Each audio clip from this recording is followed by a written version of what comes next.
I'm Tansy Sterling, 27, and I was once the youngest lead soloist at the Royal Ballet before a career-ending betrayal left me sleeping on park benches. The cold didn't just touch you out here, it violated you. It seeped through the damp cardboard I was using as a blanket, biting into the muscles that used to execute perfect pirouettes. My body, once a finely tuned instrument worth millions in ticket sales, was now just a shivering mass of bone and grime. I curled tighter against the brick wall of the alley, trying to preserve the tiny pocket of warmth trapped between my chest and my knees. My stomach gave a violent lurch, a hollow reminder that I hadn't eaten anything substantial in 3 days. I closed my eyes and tried to summon the music. Tchaikovsky, Swan Lake. The swelling strings usually drowned out the sound of city traffic, but tonight the hunger was too loud. Tonight, the memories of the gala hurt more than the frostbite nipping at my toes. I remembered the blinding stage lights, the roar of applause that felt like a physical wave. And then I remembered the envelope planted in my locker, the pills I had never seen before, the look of disgust on the director's face as security escorted me out while my understudy, my best friend, watched with a tearful, triumphant smirk. 2 years. It had been 2 years since I was Tansy Sterling, the prodigy. Now, I was just the shivering pile of rags behind the bakery on 4th Street. A splash of water hit my face. I flinched, expecting a kick or a curse from a passerby, but instead I was blinded by light. Twin beams of piercing white LED cut through the gloom of the alley. The low hum of a powerful engine vibrated against the pavement, shaking the puddle beneath my hip. I squinted, shielding my eyes with a hand caked in dirt. A car. Not a police cruiser, and certainly not the beat-up vans that usually prowled these back streets. This was a sleek, black sedan, polished to a mirror shine that looked alien amidst the trash bags and broken glass. It looked like a shark gliding through murky water. Panic spiked in my chest. Rich people didn't come down here unless they wanted trouble, or unless they were looking for someone to hurt without consequences. I scrambled backward, my back hitting the rough brick, my heart hammering against my ribs like a trapped bird. The engine cut. The silence that followed was heavier than the noise. The rear door opened with a soft, hydraulic hiss. A pair of shoes stepped out onto the wet asphalt. Oxford brogues, black leather, immaculate. I stared at them. I knew shoes. I used to spend hundreds on point shoes that I would destroy in a single week. These shoes cost more than I had made in my entire first year as an apprentice. My gaze traveled up. Pressed wool trousers. A tailored overcoat. A face carved from granite, handsome but etched with exhaustion so deep it looked painful. He didn't look at the rats scurrying near the dumpster. He didn't look at the graffiti. He looked straight at me. Tansy Sterling, he said. His voice was a low baritone, steady but tight. Hearing my name, my real name, not hey you or move along, felt like a slap. I stopped breathing. Who are you? I croaked. My voice was rusty from disuse. If you're a reporter, I have nothing to say. Go ask the Royal Ballet why they ruined my life. He took a step closer, ignoring the puddle that threatened his pristine hem. I'm not a reporter. My name is Julian Thorne, and I know exactly why you're here, Tansy. I know you didn't take those pills. I know you were framed. The air left my lungs. For 2 years I had screamed that truth into the void and no one had listened. Now a stranger in $1,000 suit was saying it like it was a simple fact. What do you want? I whispered, pulling my cardboard shield higher. I have no money. I have no dignity left to steal. Leave me alone. I don't want your money, Julian said. He reached into his coat pocket. I flinched, expecting a weapon, but he pulled out a thermos.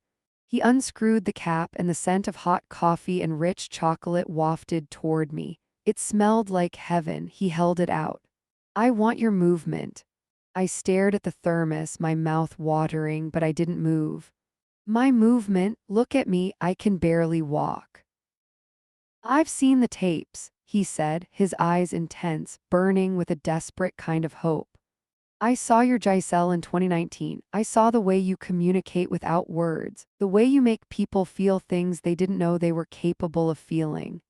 He crouched down, ruining his suit pants on the filthy ground, bringing himself to my eye level. The desperation in his eyes wasn't malice, it was grief.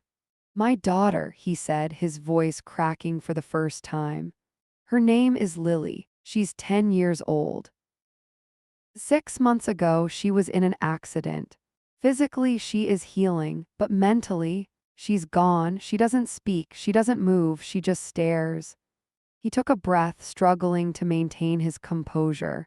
The best doctors in the world have failed. They say she's locked in. They say there's no way to reach her, but she used to dance. She loved it. It was her language. He extended the thermos again, closer this time.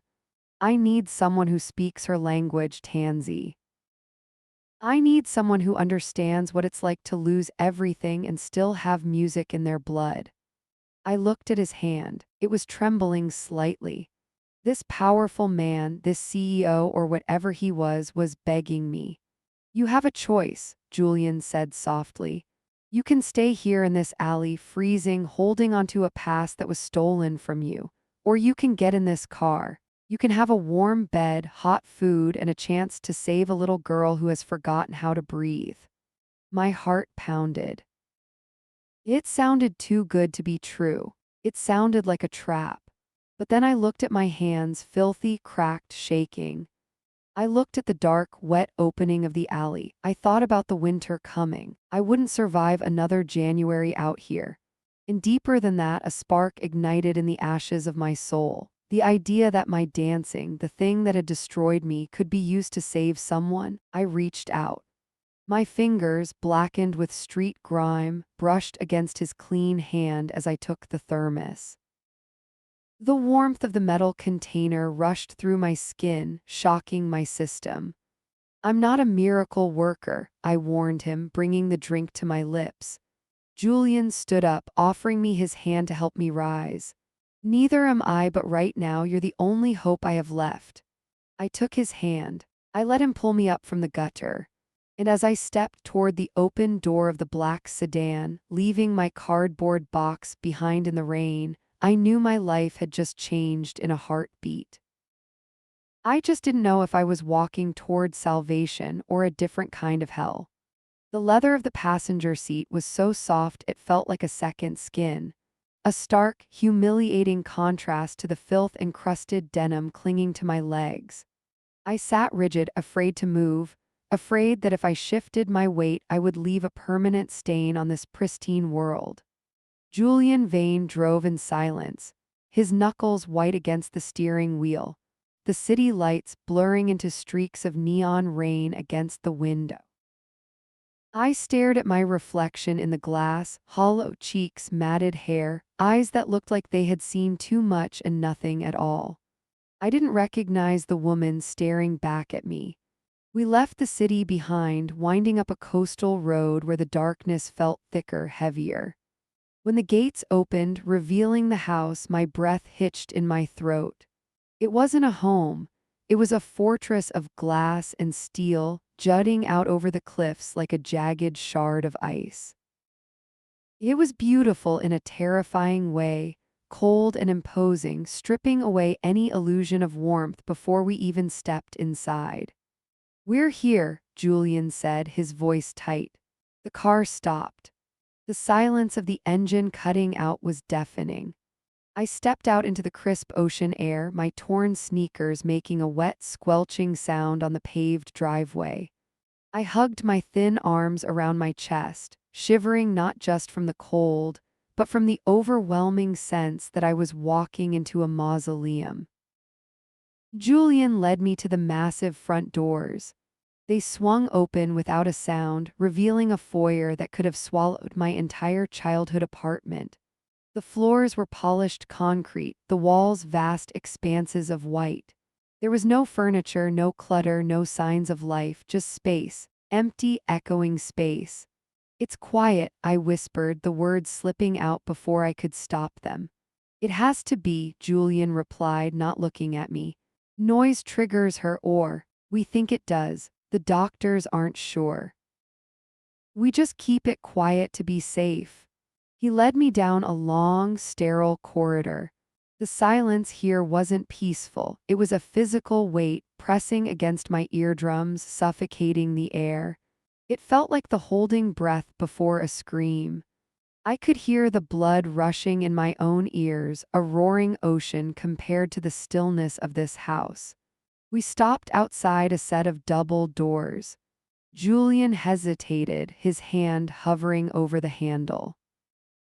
I saw his shoulders slump, the armor of the billionaire CEO cracking to reveal a terrified father. She's in here, he said softly. Just don't expect her to acknowledge you. He pushed the door open. The room was vast, facing the ocean, with floor-to-ceiling windows that looked out into the black abyss of the sea. In the center of the room, dwarfed by the emptiness, sat a motorized wheelchair, and in the chair sat Clara. She was tiny, her frame frail under a heavy wool blanket. Her dark hair was brushed to a shine, falling over her shoulders like a curtain. I walked closer, my heart hammering a frantic rhythm against my ribs. I moved around to face her and I felt my stomach drop. Her eyes were open, but they weren't seeing. They were wide, dark pools of nothingness, fixed on a point somewhere beyond the glass, beyond the horizon. It was a look I knew. I had seen it in the mirror every morning for the past 2 years. It was the look of a soul that had retreated so deep inside itself that it couldn't find the way back out. Clara, Julian said, his voice cracking. He knelt beside her, taking her limp hand in his. Clara, this is Tansy. She's a dancer.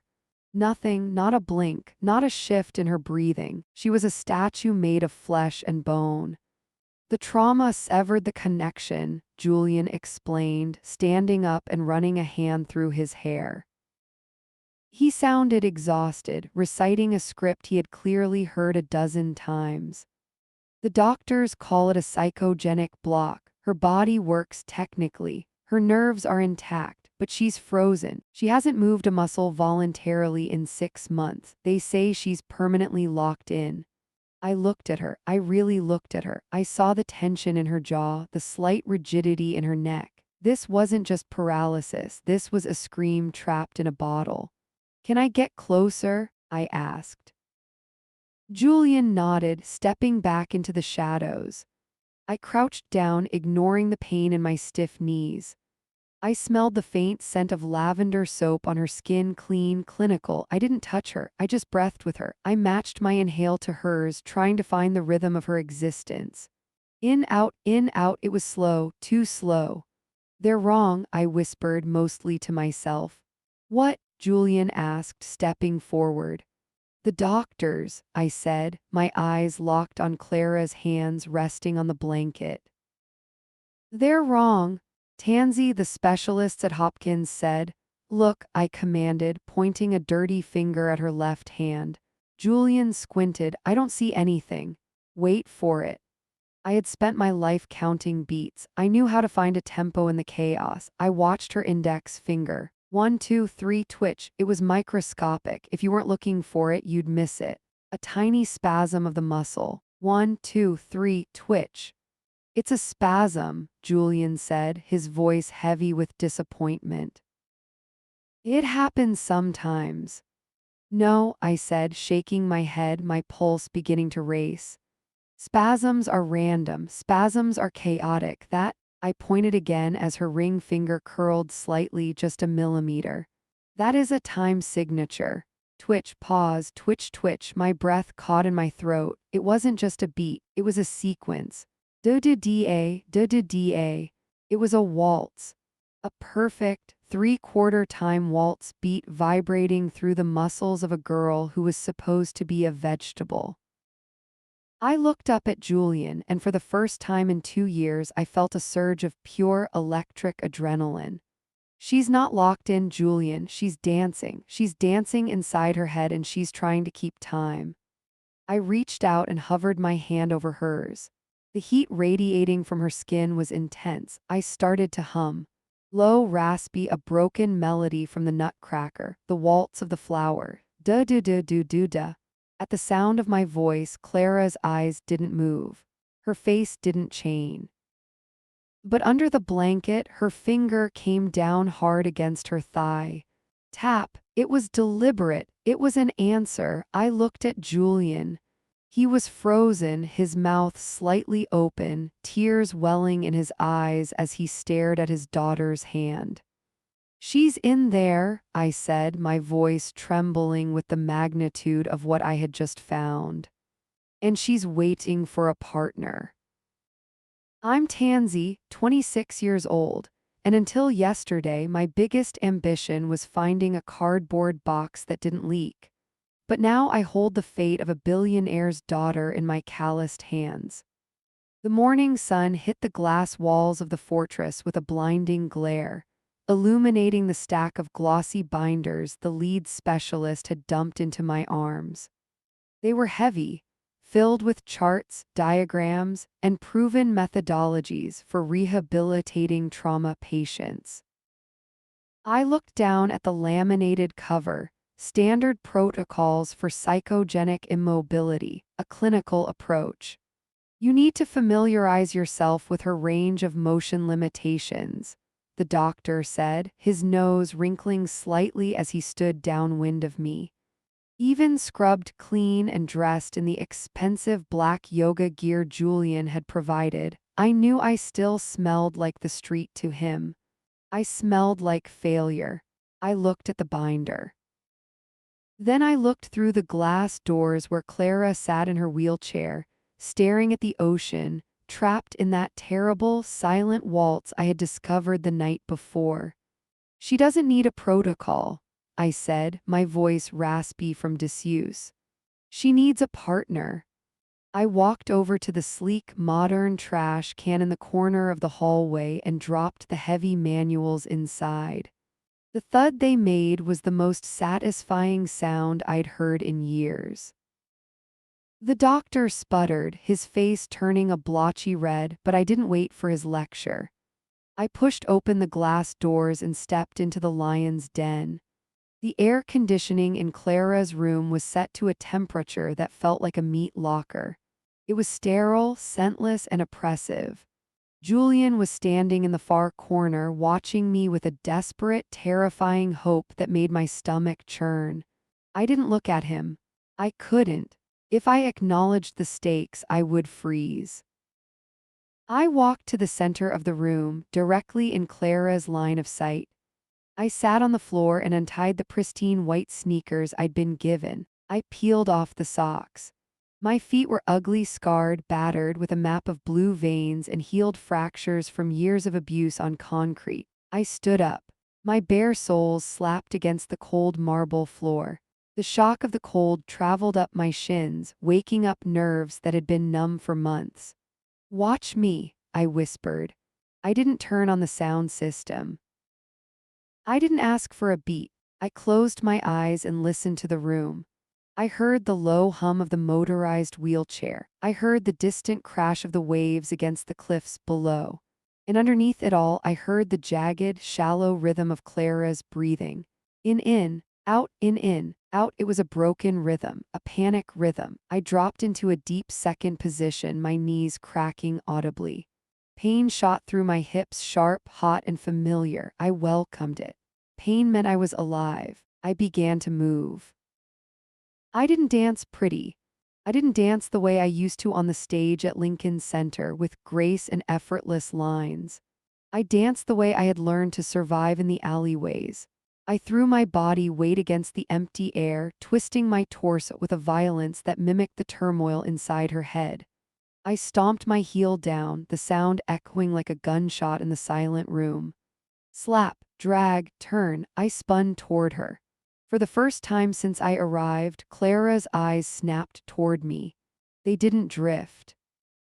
They locked on, and there it was, not emptiness, not the vacant, brain-dead fog the doctors had described. It was hatred, pure molten hatred. She looked at my legs, flexing and extending. She looked at my arms, carving through the space she couldn't touch. Her upper lip curled just a fraction, a micro-expression of disgust. She hated me because I was moving. She hated me because I was free and she was a prisoner in her own bones. Good, hate is a fuel. Hate is better than nothing. I moved closer. I could feel the heat radiating off her furious glare. I stopped trying to be a dancer and started becoming a mirror. I listened to that ragged breath of hers, hitch, gasp, release, and I forced my body to obey it. When she inhaled sharply, I jerked my body upward, arms rigid, fingers splayed like claws. When she held her breath, I froze, balancing on one leg, trembling with the effort, muscles screaming as I held the tension until my vision blurred. When she exhaled, I collapsed, letting gravity smash me into the floor, my knees hitting the marble with a brutal thud. Thump! I lay there for a second, panting, then I scrambled up. Her eyes widened. She was watching me mimic her suffering. She was seeing her internal chaos manifested in my physical form. I was the avatar of her pain. I was sweating now, my breath coming in ragged gasps that matched hers perfectly. We were locked in a feedback loop. I wasn't performing for her, I was struggling with her. Come on, I hissed, sweat dripping into my eyes. I know you're in there, scream at me, do something. I spun again, a slow, agonizing pirouette that brought me within inches of her chair. The afternoon sun was streaming through the window behind me, casting a long, dark shadow that stretched across her lap and up her chest. I held the pose, my chest heaved. My heart hammered against my ribs like a trapped bird, loud enough that I swore it was echoing off the walls. Thump, thump, thump, thump. I saw her throat work. She swallowed. Her gaze shifted from my face down to my shadow.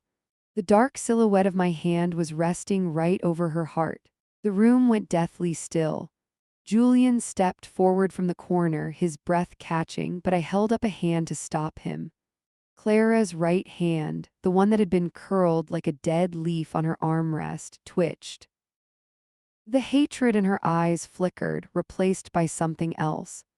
Confusion, curiosity, a hunger. She focused on the shadow of my hand. It was safe. It wasn't real flesh she had to envy, it was just darkness. Slowly, agonizingly, her index finger lifted. It hovered in the air, trembling violently. The effort it took was visible, the veins in her neck corded, her jaw clenched tight. She was fighting a war against her own nervous system. I didn't move. I didn't breathe. I let my shadow stay perfectly still. Her finger lowered. It touched the shadow of my fingertips on the blanket. As soon as she made contact with the darkness, a jolt went through me as if she had grabbed my actual skin. Her eyes shot up to mine, wide and terrified and undeniably present. I see you, I whispered, tears mixing with the sweat on my face. I've got you. For 3 years, she hadn't moved. But in the silence of that room, with no music but the blood rushing in our ears, she had just taken the first step of a duet that was going to change everything. I'm Tansy, 26 years old, and while I have survived sub-zero winters in a cardboard box, I was completely unprepared for the glacial chill of a billionaire's sister. The euphoria of Clara's breakthrough crashed hard the moment my adrenaline faded. My body, pushed to its absolute limit by the intense, mimicking dance session, was suddenly screaming for fuel. My hands shook as I wiped the sweat from my neck with a plush towel that probably cost more than my entire life's earnings. I left Clara resting, her vitals steady for the first time in months, and made my way down the grand, floating staircase toward the kitchen. I needed protein. I needed water. I needed anything to stop the room from spinning. The silence in the house was different now. It wasn't the heavy, mournful silence of Clara's room. It was sharp, brittle, and dangerous. I pushed through the swinging doors into the industrial-sized kitchen. Usually the air here smelled of roasting garlic and fresh bread, occupied by a bustling staff of 3. Today it was dark. The stainless steel counters were wiped bare. The stoves were cold. "We're cutting back on unnecessary overhead." The voice came from the shadows of the breakfast nook. I froze. A woman stepped into the strip of moonlight cutting across the floor. She looked like Julian, but where his face was soft with grief, hers was sharpened to a lethal point. She wore a cream-colored power suit that looked like armor, and her blonde hair was pulled back so tight it pulled at the corners of her eyes. Beatrice, Julian's sister, the one who controlled the trust. "The staff?" I asked, my voice sounding rough and unpolished in the expansive room. "Dismissed," she said, tapping a manicured nail against her tablet. "Julian has been hemorrhaging money on quacks and charlatans for 2 years. I'm stopping the bleeding, starting with the private chefs for the help." The word help hung in the air like a slap. She didn't look at me, she looked through me, her eyes scanning my worn leggings and the scars on my bare arms. "I need to eat," I said, trying to keep my chin up. "I can't work with her if I don't eat." "Then buy your own food," she countered, finally locking eyes with me. Her gaze was clinical, dissecting. "Oh wait, you can't, because you're a vagrant, aren't you? Julian picked you up off the pavement like a stray dog."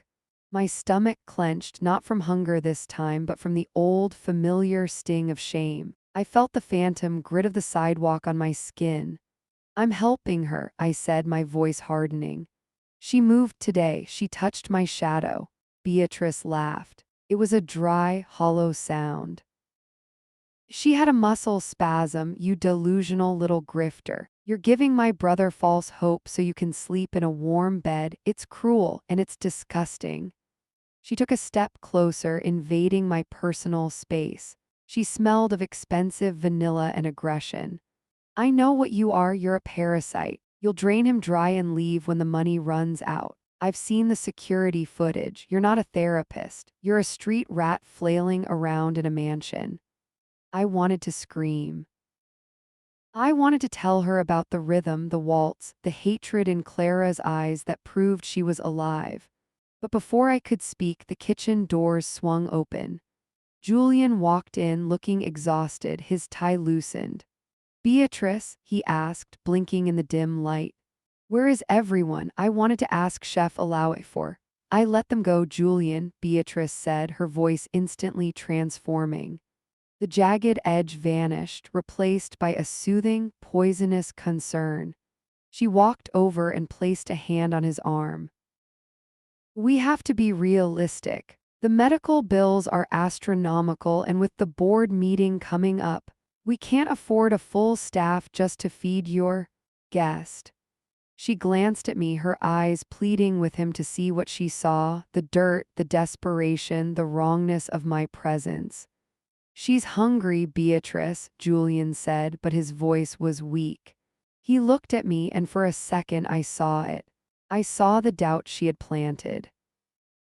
He looked at my messy hair, my trembling hands, and he didn't see a miracle worker. He saw a liability. "There's a convenience store 2 miles down the road," Beatrice said smoothly. "If she's really here for Clara, she can manage." I felt the walls closing in. The hunger was a physical pain now gnawing at my ribs, but the humiliation was worse. They were starving me out. It was a siege. I looked at Julian, waiting for him to fight for me. Waiting for him to tell her about the finger touching the shadow, but he just rubbed his temples, looking defeated. Maybe Beatrice is right about the budget, Tansy," he muttered, avoiding my eyes. "Just for a while." I turned around and walked out. I didn't stop until I was back in the safety of the hallway outside Clara's room. My heart was hammering against my ribs. I should leave.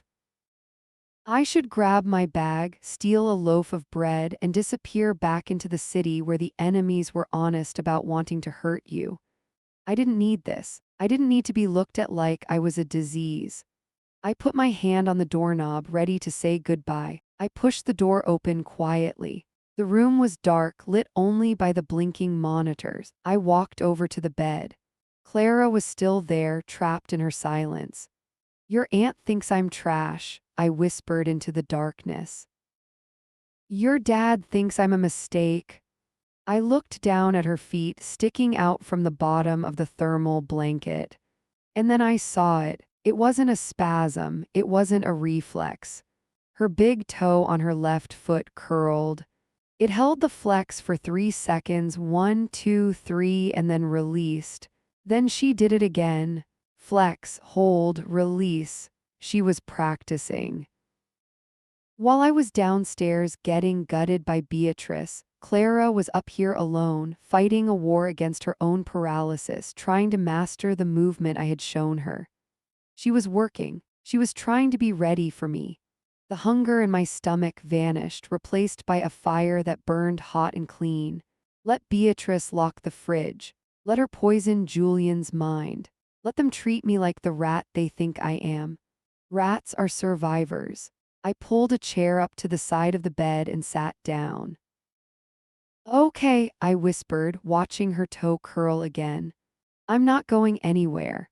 I'm Roxanne, 24, and I used to think the hardest thing I'd ever done was sleep under a bridge in December. But that was before I tried to smuggle a billionaire's paralyzed daughter out of her own bedroom. The house was a tomb. Beatrice had shut down the heating in this wing to save costs, leaving the air biting and cold. I wrapped Clara in a thick wool blanket, tucking the edges under her lifeless legs. Her eyes were open, watching me in the dark, reflecting the sliver of moonlight from the window. "Trust me," I whispered, my lips barely moving. I gripped the handles of her chair. My knuckles turned white. I pushed.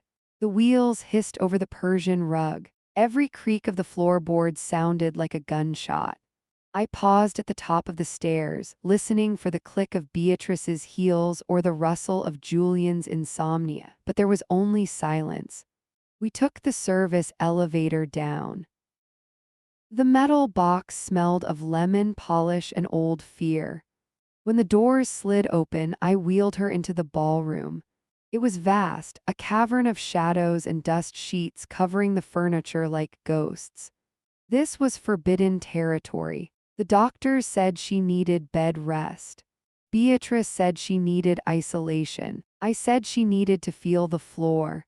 I locked the wheelchair brakes in the center of the room. I knelt in front of her, my knees cracking against the hardwood. "They treat you like glass," I told her, looking straight into her unblinking eyes. "But you're not glass, Clara. You're muscle and bone, and you are asleep. I'm going to wake you up." I stood up and unspooled the long, red silk scarf I used to tie back my hair when I busked for tourists. It was frayed at the edges, smelling of rain and asphalt. I leaned over her. I slid the silk behind her waist, pulling her forward. Her body was heavy, a dead weight that slumped against my chest. I gritted my teeth, engaging my core to support us both. I wrapped the ends of the scarf around my own waist. I pulled the knot tight, painfully tight. We were tethered. My stomach pressed against her diaphragm, my hips locked against the side of her chair. "Feel this," I commanded. I closed my eyes. I didn't turn on music. The silence was our rhythm. I started to rock. Forward, back, forward, back. I exaggerated the movement, using my lower back to pull her torso with me. The silk dug into my skin, biting raw, but I didn't stop. My breathing grew heavy. In, out, come on, I hissed through my teeth. Sweat pricked at my hairline. "Don't just ride the wave, Clara, be the water." I shifted my weight to the left, dragging her upper body with me. Her head lolled onto my shoulder. To anyone else, she looked broken. But I felt the vibration travel through the silk. I felt my own pulse hammering against her ribs. I began to hum. A low, bass, heavy thrum deep in my throat. It was the beat I used to break dance to, a rhythm that lived in the pavement. I twisted my torso, sending a shockwave of kinetic energy through the scarf into her spine. Then I felt it. It wasn't a movement, it was a resistance. I pulled back, and for a microsecond, her body didn't just flop forward. There was a tiny, almost imperceptible tension in her core. A tightening. My eyes snapped open. She was staring at me. Her pupils were blown wide. Her mouth was slightly open, taking in jagged little breaths that matched mine. I moved again, sharper this time, a violent twist to the right. The silk strained, her abdominal muscles twitched against my stomach. It was electric. A jolt of pure adrenaline shot through my veins. It wasn't a reflex. Reflexes are jerky, chaotic. This was a counterbalance. You feel that? I gasped, sweat dripping from my nose onto her collarbone. That's you, that's your fire. I grabbed her limp hands and placed them on my shoulders. They slid off instantly. No, I growled. I grabbed them again, pressing her palms into my deltoids. Hold on, you have to hold on. I resumed the rocking, harder, faster. I became her external nervous system. I forced the signal from my brain through the silk into her dormant frame. Push, pull, grind. The room spun around us. My legs burned. My back screamed in protest. But I saw the sweat beading on her upper lip. She was working. She was fighting the prison of her own body. Suddenly, her left hand didn't slide off. Her fingers hooked into my t-shirt. The grip was weak, like a baby's, but it was there. She was anchoring herself. I stopped moving. I froze, panting, my lungs burning. We stayed there in the moonlight, tied together by a frayed red scarf chest to chest. She didn't let go of my shirt. A tear leaked out of the corner of her eye, tracking through the dust on her cheek. It wasn't a tear of sadness. It was the release of 3 years of being buried alive. We are going to burn this whole house down, I whispered into her hair, my voice shaking with a ferocious joy. And we're going to dance on the ashes. I felt her fingers tighten on the fabric of my shirt, just a millimeter. It was the loudest scream I had ever heard.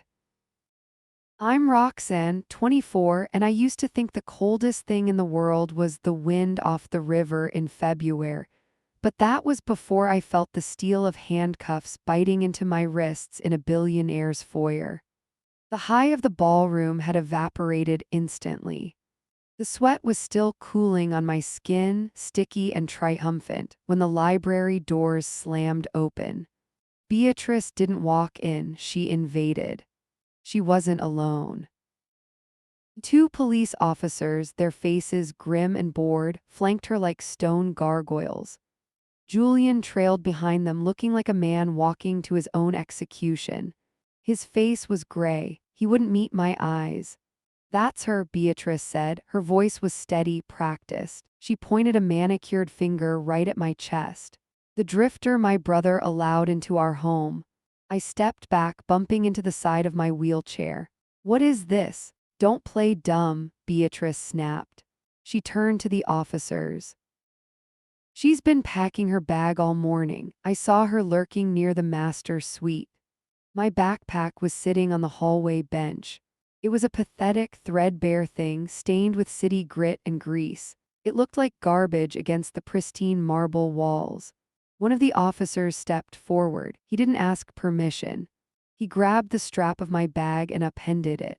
My life spilled out onto the floor, a half-eaten roll of antacids, a crumpled bus schedule, 2 pairs of socks with holes in the heels.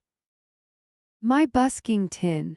And then with a heavy thud, something gold hit the marble. It spun on the floor, catching the light from the chandelier. A watch. Not just a watch, an antique Patek Philippe, heavy and intricate, worth more than every house on the block I grew up on. The silence in the room was absolute. I felt the blood drain out of my face. My stomach dropped so hard I thought I might vomit. Julian, Beatrice said, her voice dropping to a theatrical whisper. Look. Julian stared at the watch. He looked like he'd been punched in the gut. He walked over slowly and picked it up. His hands were shaking. "It's Dad's," he whispered. He finally looked at me. The betrayal in his eyes was worse than the hunger had ever been. "Roxanne, why? I didn't take that," I said. My voice sounded thin, pathetic. "Julian, I swear to you, I have never seen that watch in my life." "It was in your bag," Beatrice cut in, her voice dripping with poisonous vindication. "We offered you food. We offered you shelter. And this is how you repay us, by stealing family heirlooms." "You put it there," I screamed. I couldn't stop it. The rage flared up, hot and blinding. I lunged toward her. "You planted it. You want me gone so you can keep her sedated." The officer moved fast. He grabbed my arm, wrenching it behind my back. "Calm down, miss," he barked. "She's lying," I yelled, struggling against his grip. "Julian, look at her face. She hates that I'm helping Clara." Beatrice didn't flinch. She just shook her head sadly, adjusting the silk scarf at her neck. "She's unstable, Julian, I told you, drugs probably, or just mental illness. We're lucky she didn't hurt Clara." The officer slapped the cuffs on me. The metal clicked shut, severing my freedom. It was a sound of finality. They shoved me toward the heavy oak doors. I twisted my neck, desperate to make Julian see. She moved her hand, "Julian." Clara moved her hand. "Ask her, just ask her." Julian closed his eyes. He turned his back on me. Despair crashed over me. I was going back to the cage. I was going to rot in a cell, and Clara was going to rot in that bed, trapped in her own body while Beatrice managed the estate into the ground. The officers dragged me past the staircase. I looked up. Clara was there. She was at the top of the landing in her wheelchair. Beatrice must have wheeled her out to watch the show, to see the trash get taken out. Clara was slumped to the side, her head resting against the headrest. Her eyes were wide open. She was looking right at me. Then her eyes shifted. She looked at Beatrice. I saw the recognition. I saw the fury. Beatrice looked up and smiled a thin, tight smile at her niece. "It's okay, darling. The bad woman is going away now." And then the impossible happened. Clara's chest hitched. It was a violent, spasmodic jerk. Her diaphragm contracted. Every person in the hallway froze. The officers stopped dragging me. Julian turned around. Clara threw her head back. Her mouth opened. Her jaw trembled, fighting years of atrophy, fighting the silence that had been forced down her throat. A sound tore out of her. It wasn't a word, it wasn't a cry, it was a scream. Ragh, it was guttural, primal. It was the sound of a wild animal chewing its leg off to escape a trap. It echoed off the marble, bouncing from the walls, shattering the polite, suffocating atmosphere of the mansion. It went on, raw and scraping, fueled by 3 years of unexpressed rage. Julian dropped the watch. It clattered to the floor, forgotten. He stared up at his daughter, his mouth agape. He had been told she was a vegetable. He had been told she had no cognitive function. But vegetables don't scream with that kind of hate. Clara's head snapped forward. Gravity took over, but her eyes didn't drop. She locked her gaze onto Beatrice. She was hyperventilating, loud, raspy gasps filling the silence after the scream. Beatrice looked terrified. For the first time, the mask didn't just slip, it shattered. She took a step back, clutching her pearls, her face draining of color. She looked guilty. She looked like someone who had just seen a ghost rise up to drag her to hell. Julian looked at his sister. He saw the terror in her eyes. He saw that she wasn't looking at Clara with concern. She was looking at Clara like a liability that had just reactivated. He looked at the watch on the floor. He looked at my threadbare backpack. And then he looked at me standing there in handcuffs, sweat-drenched and defiant. The realization hit him like a physical blow. I saw his posture change. The grief vanished, replaced by a cold, dangerous clarity. Uncuff her, Julian said. His voice was quiet, but it carried more weight than the scream. Sir, she was caught with, the officer started. I said uncuff her, Julian roared, his voice cracking with fury. He didn't look at the officers, he didn't look at me, he was staring straight at his sister. Right now. I'm Roxanne, 24, and 10 minutes ago I was a street rat in handcuffs, but now I am the only thing standing between a paralyzed girl and a life sentence in a sterile white room. The click of the handcuffs unlocking echoed like a gunshot in the silent foyer. The metal fell away, leaving angry red welts on my skin, but I didn't rub them. I didn't move. I kept my eyes locked on Julian, watching the transformation of a man who had finally woken up from a 3-year nightmare. He walked past me, past the stunned officers, and stopped inches from his sister's face. Beatrice held her ground, but I saw the tremor in her hands, the way she clutched her pearl necklace like a lifeline. Get out, Julian said. His voice wasn't loud. It was a low, vibrating growl that made the hair on my arms stand up. Julian, be reasonable, Beatrice stammered, her eyes darting to the officers for support. The girl is a grifter, she manipulated you. She's physically abusing Clara. You planted our father's watch in her bag. Julian cut her off, his tone flat and deadly. And you stood there and smiled while my daughter screamed for the first time since the accident. You didn't look happy, Beatrice. You looked disappointed. The color drained from Beatrice's face, leaving her looking old and skeletal beneath the heavy makeup. I have power of attorney, she hissed, her voice dropping the facade of concern. I control the medical decisions when you are unfit, and letting a homeless stray shake a quadriplegic girl until she screams, that is the definition of unfit. You're fired, Julian said. You are removed from the board, you are removed from this estate. And if you ever step foot near my daughter again, I will spend every penny of my fortune ensuring you die in a prison cell. Beatrice's mouth snapped shut. She straightened her blazer, a cold reptilian calm settling over her features. She looked at the police officers, then at me, and finally at Clara, who was still wheezing at the top of the stairs, watching us with eyes that burned like coals. You think you've won, Beatrice whispered, pulling her phone from her pocket. But I already called Dr. Vance. I told the medical board everything, about the dancing, about the bruises I'm sure we'll find on her. They're filing an emergency custody order, Julian, child endangerment. She stepped toward the door, her heels clicking sharply on the marble. Before she exited, she turned back, a cruel smile twisting her lips. They're coming to take her to the facility on Monday. Enjoy your weekend. The heavy oak doors slammed shut behind her. The silence that followed was suffocating. The police officers, looking thoroughly uncomfortable and realizing they had been used as pawns in a family war, muttered apologies and shuffled out quickly. As soon as the latch clicked, Julian collapsed. He didn't faint, but his legs just gave out. He sat on the bottom step of the grand staircase, burying his face in his hands. The titan of industry, the billionaire CEO, looked like a frightened little boy. I ran up the stairs to Clara. Her head had lolled back against the headrest, her chest heaving with exertion. I placed a hand on her cheek. It was burning hot. You did it, I whispered to her, wiping a line of drool from her chin. You roared, Clara, you roared.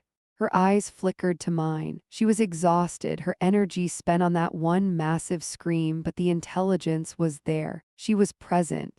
Roxanne, I turned. Julian was looking up at me from the bottom of the stairs. His eyes were red-rimmed and wild with desperation. Is it true? He asked, his voice cracking. Can they take her? I walked down the steps slowly, my legs aching from the adrenaline crash. If they think she's being abused, if they think I'm hurting her, yes, they can take her. He stood up, pacing the foyer, running his hands through his hair. Dr. Vance, he's the head of the board. He said she would never improve. If he sees her like this, exhausted, possibly bruised from the harness, he'll sign the order. They'll put her in a state home. They'll sedate her until she's actually gone. He stopped pacing and grabbed my shoulders. His grip was painful, his fingers digging into my skin, but I didn't flinch. I needed him to feel this fear. I needed him to use it. You made her scream, he said, searching my face. You made her move her hand. Can you do more? I didn't make her do anything, I said fiercely. I just reminded her how. We have 1 week, Julian said, his voice trembling. The hearing is in 7 days. If we go in there with just words, we lose. Beatrice has the doctors, the charts, the science. All I have is a scream. He leaned in closer, his breath hitching. Can you prove them wrong? Can you get her to do something undeniable? Something that no doctor can dismiss as a reflex? I looked up at Clara. She was a statue again, slumped in her chair. The medical world saw a broken spine and a severed connection. Beatrice saw a vegetable. I saw a dancer waiting in the wings. I looked back at Julian. I felt a fire ignite in my gut, the same fire that kept me warm on the concrete when the shelters were full. I don't want to just prove them wrong, Julian, I said, my voice steady and hard. I want to humiliate them. He blinked, taken aback by my tone. You have a ballroom, I said, pointing toward the library. You have the money, don't just go to a hearing, bring the hearing to us. What are you saying? Throw a gala, I said. Next Saturday. Invite Dr. Vance. Invite the medical board. Invite Beatrice. Invite every single expert who looked at your daughter and told you to give up. I stepped back, squaring my shoulders. You want undeniable? I'm going to choreograph a piece that requires total cognitive engagement. We are going to work until our bones bleed. And on Saturday night, we aren't just going to show them she can move. I looked up at the girl at the top of the stairs, my partner in this war. We are going to give them a performance that defies their science. Julian stared at me for a long moment.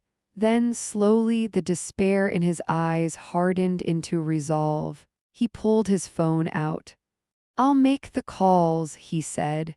Good, I replied, turning back to the stairs. Now help me get her down. Rehearsal starts now. I'm Roxanne, 24, and I spent last winter sleeping in a cardboard box behind a bakery.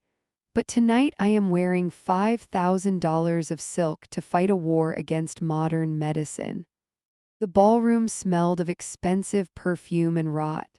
Not actual rot, but the spiritual kind that comes from people who have decided a little girl is already dead just because she can't speak. The murmur of the crowd was a low, buzzing hive of cynicism. I stood in the wings, hidden by the heavy velvet curtain, my hands shaking so hard I had to press them against my thighs to stop the tremors. Julian had bought me the dress. It was emerald green, floor-length and backless. It fit perfectly, but I felt like an imposter wrapped in a lie. My skin still remembered the grit of the pavement. My muscles still ached from the brutal 12-hour rehearsals we had run every single day for the last week. I peeked through the slit in the curtain. There were 300 people out there. The medical board, the donors, and right in the front row, sitting like a queen presiding over an execution, was Beatrice. She was whispering to a man with silver hair and wire-rimmed glasses, Dr. Vance. He was nodding, checking his watch, looking bored. They weren't here to see a miracle. They were here to document a failure so they could sign the custody papers on Monday morning. Roxanne. I turned. Julian was standing behind me. He looked impeccable in his tuxedo, but his eyes were haunted. He looked like a man walking to the gallows. They're ready, he said, his voice barely a whisper. Don't look at them, I told him, fixing his bow tie with trembling fingers. Look at her, only her. He nodded, swallowing hard. He walked out onto the stage to introduce us. I couldn't hear his words. The blood was rushing in my ears, a roar like a subway train approaching the platform. I closed my eyes and breathed in, out. I pictured the rhythm. I pictured the neural pathways we had been trying to wake up, sparking like struck flint in the dark. The applause for Julian was polite, tepid. Then the silence fell. It was my turn. The lights dimmed, plunging the ballroom into a heavy, expectant gloom. A single spotlight cut through the darkness, illuminating the center of the dance floor. Clara was there. We had draped her wheelchair in black fabric, blending it into the shadows so that only she was visible. She wore a simple white tunic, her limbs arranged carefully, her head lolling slightly to the left. To the untrained eye, she looked broken. To Dr. Vance, she probably looked like a tragic prop. But I knew better. I stepped out from the curtains. The click of my heels on the hardwood floor echoed like gunshots. I walked into the spotlight, the heat of it hitting my face instantly. I didn't bow. I didn't smile. I didn't acknowledge the hundreds of eyes drilling into me, judging the street girl who thought she knew better than the experts. I walked straight to Clara. I knelt beside her chair, ignoring the gasp that rippled through the front row. I wasn't supposed to be this close. I wasn't supposed to touch the patient. I placed my right hand on her shoulder. The contact was electric. Under the thin fabric of her tunic, I felt it immediately. She wasn't limp. She wasn't vacant. Her muscles were vibrating. It was a subtle, high-frequency tremor, a terrifying, beautiful energy that hummed through her skin and into my palm. It was the vibration of a bowstring pulled back to its breaking point. She was holding the tension. She was waiting for the cue. I looked up at her face. Her eyes were open, staring fixedly at a point in the distance, but as my hand settled on her shoulder, her pupils dilated. She knew I was there. I leaned in close, my lips brushing her ear, intimate and defiant in front of the silent crowd. "Show them," I whispered. "Burn it down." The music began. It wasn't a waltz, it wasn't classical. It was a deep, rhythmic bass beat, slow and guttural, like a heartbeat magnified 1,000 times. Boom, boom, boom. I stood up slowly, keeping my hand on her shoulder, sliding it down her arm. I moved away, stepping back into the darkness, leaving her alone in the light. The crowd shifted restlessly. I saw Beatrice smirk. She leaned over to Dr. Vance, probably saying, "See? Nothing." But then the beat dropped. Clara's right hand resting on her knee didn't just twitch, it snapped open. The sound of her fingers hitting the armrest was audible. Slap. Beatrice froze. I began to move in the shadows, mirroring Clara's internal struggle with my own body, twisting and contorting, but no one was looking at me. Clara's head lifted. It wasn't smooth, it was jerky, fighting gravity, fighting 3 years of atrophy, but she lifted it. She turned her neck inch by agonizing inch until she was looking directly at her father in the wings. A gasp tore through the room. This wasn't a reflex. Reflexes don't have aim. I ran back into the light, sliding on my knees across the floor until I was at her feet. I reached up, offering my hands. This was the moment. The impossible moment. Clara didn't just look at my hands.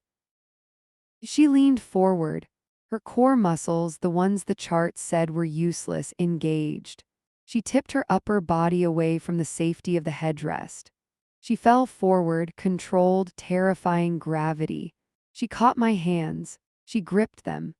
And then with a guttural cry that wasn't pain but pure, unadulterated effort, she pulled.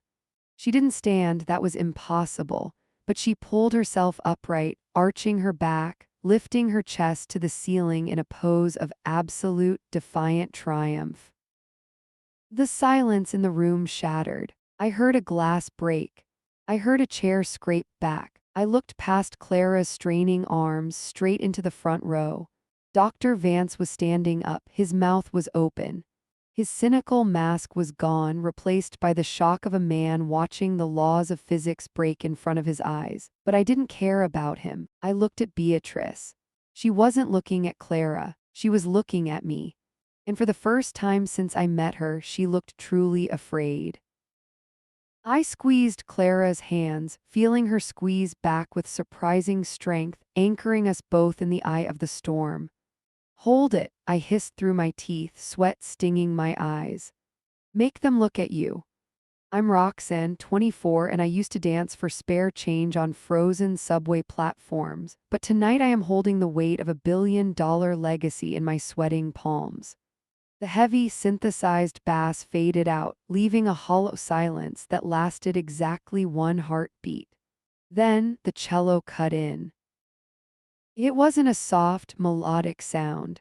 It was a grinding, cinematic groan of strings that vibrated the floorboards beneath my satin heels. This was the cue. "Now, Clara," I whispered, the command lost in the music but felt through our locked hands. "Up." I leaned back, throwing my entire body weight into the counterbalance. I wasn't just lifting her, I was the fulcrum. I dug my heels into the polished wood, my calf muscles screaming as I pulled. Clara didn't just let me drag her. I saw the cords in her neck strain. I saw her jaw clamp shut. She drove her heels into the floor, fighting the atrophy, fighting the gravity, fighting the memory of 3 years spent sitting down. She rose. It was jagged and terrifying. Her knees buckled inward, threatening to collapse, but she forced them straight with a violence that made me wince. She was standing. A woman in the third row shrieked, a short, sharp sound like a bird hitting a window. I didn't look at the audience. I couldn't. If I broke eye contact with Clara, the spell would break. I stepped in close, chest to chest, turning my body so my hips supported hers. We began to move. We had rehearsed this until my feet blistered and her palms bled. It was a symbiotic tango. When her left leg gave out, my right leg was there to catch the weight. When she began to list backward, I spun us, using the momentum to keep her upright. We treated the wheelchair not as a tomb, but as a prop. I spun her around it, her hand gripping the armrest for a pivot, her body extending in a long, agonizingly beautiful line. I saw Dr. Vance out of the corner of my eye. He had dropped his glasses. He wasn't looking at his watch anymore. He was clutching the back of the chair in front of him, his knuckles white. Beatrice looked like she had swallowed glass. "Stay with me," I hissed, feeling Clara's grip on my shoulder loosen. Her sweat was slick against my skin. She was reaching her limit. "I can," she grunted. It was the first time she had spoken audibly in months. The cello music swelled, reaching a frantic, weeping crescendo. I spun her one last time away from the chair toward the edge of the stage where Julian stood. He was weeping openly, no shame, just a father watching his daughter return from the dead. I stopped moving. I planted my feet, and I let go of her hand. The air left the room. It was a physical sensation, a vacuum created by 300 people inhaling at once and forgetting to exhale. Clara stood alone. She swayed. It was a terrifying, sickening sway like a tree about to snap in a gale. Her arms windmilled slightly, searching for purchase in the empty air. I stayed 5 feet behind her, my hands hovering, ready to catch her, ready to ruin the moment to save her bones. "Don't fall," I prayed, my heart hammering against my ribs like a trapped bird. "Please, God, don't fall." Clara looked at her father. She lifted her right foot. It dragged, the toe of her shoe catching on the wood, but she shoved it forward, one step. The silence was so loud it rang in my ears. She shifted her weight. Her hips trembled violently, the muscles firing in chaotic bursts that I could see rippling under her white tunic. She grit her teeth, her face a mask of pure, unadulterated agony. She lifted her left foot. It came down hard, a heavy stomp that echoed through the ballroom. 2 steps. She was losing it. I could see the tremor rising up her spine, her core was failing. Gravity was winning, she began to tip forward. Clara, Julian cried out, reaching his hands toward her from the steps. She didn't fall. She threw her momentum into the collapse, turning the fall into a lunge. She took the third step. She landed it, her knees bent, her chest heaving, standing 3 feet closer to her father than science said she ever would be again. For 2 seconds nobody moved. The image burned itself into the retina of every person in that room, the girl in the white tunic standing on her own 2 feet defying the diagnosis. Then Clara looked up at the ceiling and let out a sob that broke the world in half. The room exploded. It wasn't applause, it was a roar. It was a primal, guttural sound that shook the crystal chandeliers above our heads. People didn't just stand, they surged. Chairs were knocked over. I saw a man in a tuxedo jumping up and down. I saw Dr. Vance clapping, tears streaming down his face, his professional skepticism obliterated. I ran forward and caught Clara just as her legs finally gave way, lowering us both to the floor in a heap of green silk and white cotton. We were crying. We were shaking. I looked up through the tears and the blinding stage lights. I found Beatrice in the front row. She wasn't clapping. She was standing perfectly still, her face pale as death, looking at the girl who had just danced on the grave of her ambitions. I held Clara tight, feeling her heart beating against mine like a war drum. "We did it," I whispered into her hair. "We burned it down."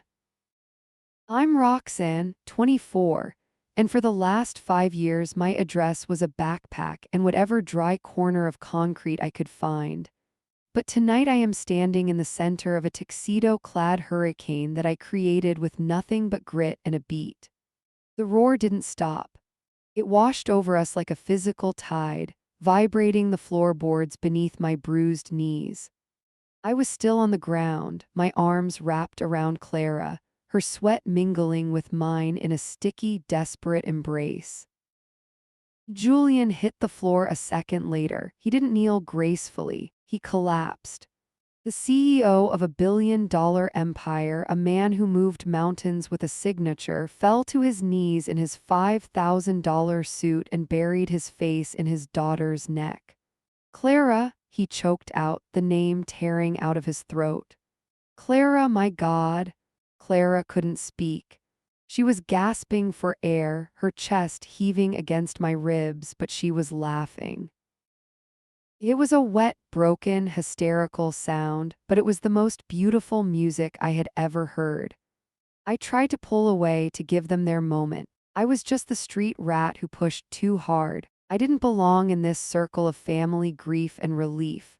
But as I shifted back, a hand clamped onto my wrist. It wasn't Clara. It was Julian. He didn't look up, but his grip was iron.